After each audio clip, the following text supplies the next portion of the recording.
छोटे एवं मेरे अग्रज मेरे बड़े भाई, और यहाँ पर चूँकि ये मीटिंग काफ़ी दिनों से आयोजित थी, 11 अक्टूबर को ये मान लीजिए कि नगर में ये दूसरी मीटिंग है इन 4 सालों में। काफ़ी साल तक बुंदेलखंड नवनिर्माण सेना ये समझिए कि ठंडे बस्ते में रहा, लेकिन संगठन के आंदोलन निरंतर मौदहा से लेकर के हमीरपुर या राठ अन्य जनपदों में भी बुंदेलखंड नवनिर्माण सेना के आंदोलन चलते रहे। बुंदेलखंड नवनिर्माण सेना हमेशा से गरीबों मजलूमों की आवाज बनता रहा है।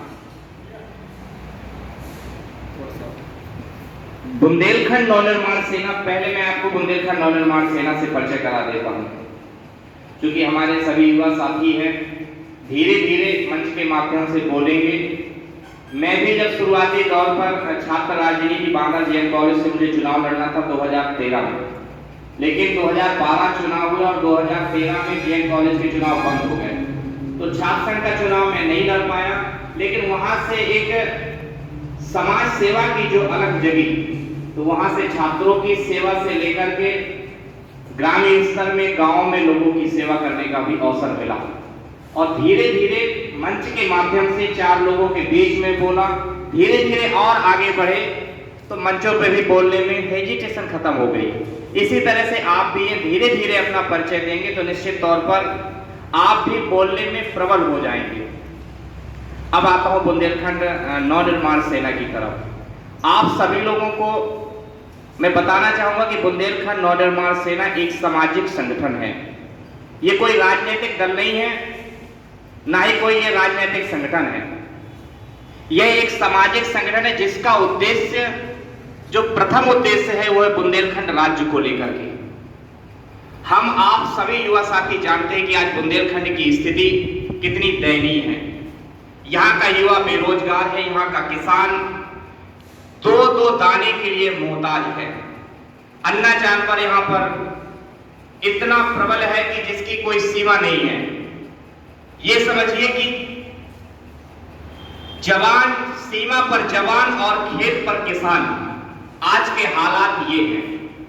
किसान को यदि खेती करनी है तो उसे अपने खेत में रह करके अपने फसल की रक्षा स्वयं करनी पड़ेगी।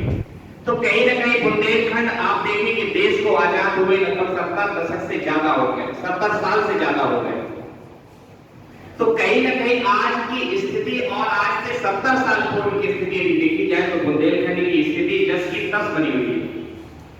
थोड़ा विकास हुआ है, क्योंकि वैज्ञानिक युग आया, तो जिस तरह से हर जगह विकास हुआ वही विकास यहाँ हुआ।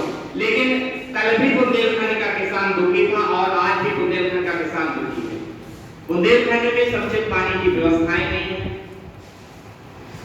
सबसे बड़ी विडंबना इस बात की है कि आज यदि स्थिति देखें आप बुंदेलखंड की, तो किसानों ने जो ट्यूबवेल कराए, प्राइवेट ट्यूबवेल सरकार ने जो करवाए हैं, किसानों ने अपने निजी बोर करवाए, लेकिन आज बिजली की समस्या, जो कि बहुत से किसान यहाँ पर कर रहे हैं, करीब मेरे पास लगभग 2 दर्जन किसान आए और उन्होंने अपनी समस्या बताई मुझे। उन्होंने बताया कि हमें 2 साल हो गया बोर करवाए हुए और फाइल हमारी पड़ी हुई है। 2 साल पहले हमने 68,000 रुपए अपना बिल जमा किया था ताकि हमें सामान सही समय पर मिल जाए, लेकिन 2 साल बीतने के बाद भी आज तक उनको सामान नहीं मिला है। आज खेती पलेवा करने के लिए पड़ी हुई है। आज पानी के कारण लगभग बहुत सी खेती रह जाएगी। तो कहीं न कहीं बुंदेलखंड के साथ सौतेला त्योहार जो भी सरकारें रही वो करती आई है। यहाँ पर पानी की समस्या आप देखें, कई ऐसे गांव है, मौदहा क्षेत्र के ही आप गांव बता दूं मैं, कपसा हो गया, चौली, गुसियाली, ये ऐसे गांव हैं जो 70 साल के बाद भी पानी के लिए दर-दर भटक रहे हैं। भैया करैया से बैठे हुए हैं उमेश मिश्रा जी, इनके गांव में भी पानी की बेहद समस्या है। ऊंचाई पे जो लोग रहते हैं वहां पानी नहीं पहुंच पाता है। तो कहीं ना कहीं इसके लिए हम आप सब लोगों को जागरूक होने की आवश्यकता है। हमारे युवा साथी, हम आप सभी लोग निश्चित तौर पे जागरूक होंगे तो किसी तरह से हमारे साथ कोई छलावा नहीं कर पाएगा।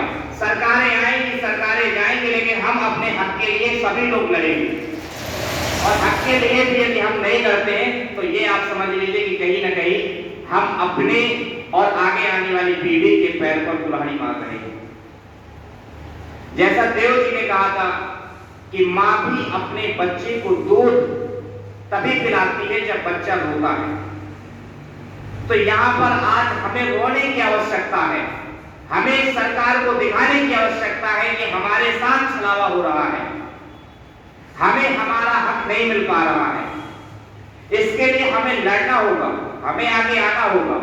इस संगठन का निर्माण सिर्फ इसीलिए किया गया है ताकि इसका कोई राजनीतिक उद्देश्य नहीं है। संगठन का, इस संगठन का प्रमुख उद्देश्य यही है कि हमारे बुंदेलखंड का चाहे किसान हो, चाहे युवा हो, चाहे मजदूर हो, कोई भी हो, सभी खुशहाल होना चाहिए और इसके लिए हम सभी लोग प्रयास करेंगे। मैं कहता हूं कि एक मुट्ठी यदि बन जाएगी तो निश्चित है कि धीरे धीरे कई मुट्ठियां बंद हो जाएंगी और एक संगठन का एहसास दिलाएगी।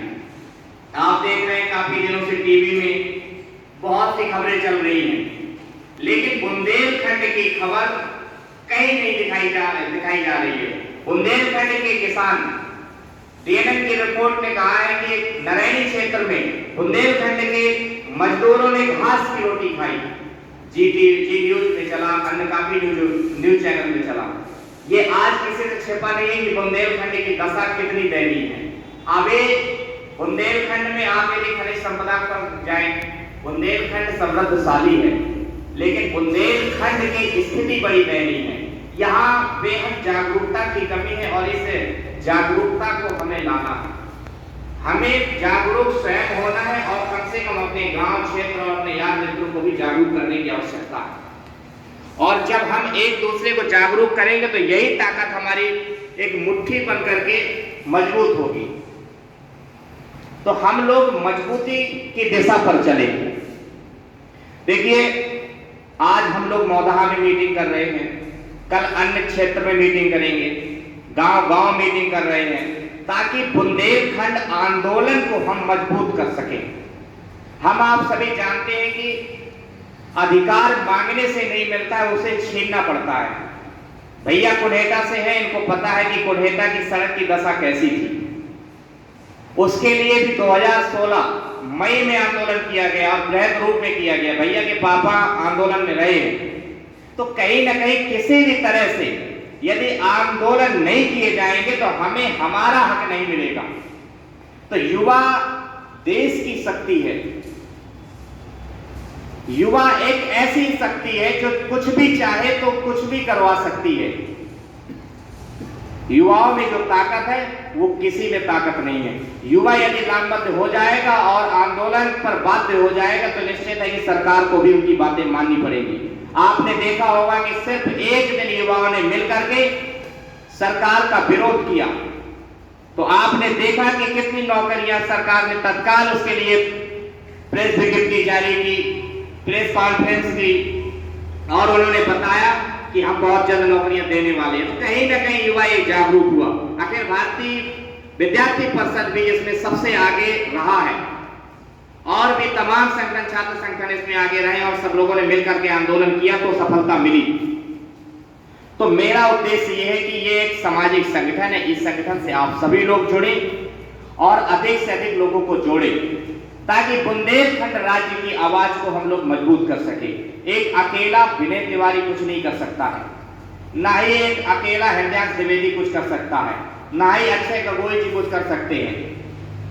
तो मेरे कहने का आशय सिर्फ ये है कि हम सब लोग एकजुटता का परिचय दें। मैं ये नहीं कहता हूं कोई किसी संगठन में रहे, कोई किसी राजनीतिक दल में रहे, लेकिन जब बुंदेलखंड की बात आए तो वो बुंदेलखंड के साथ खड़े।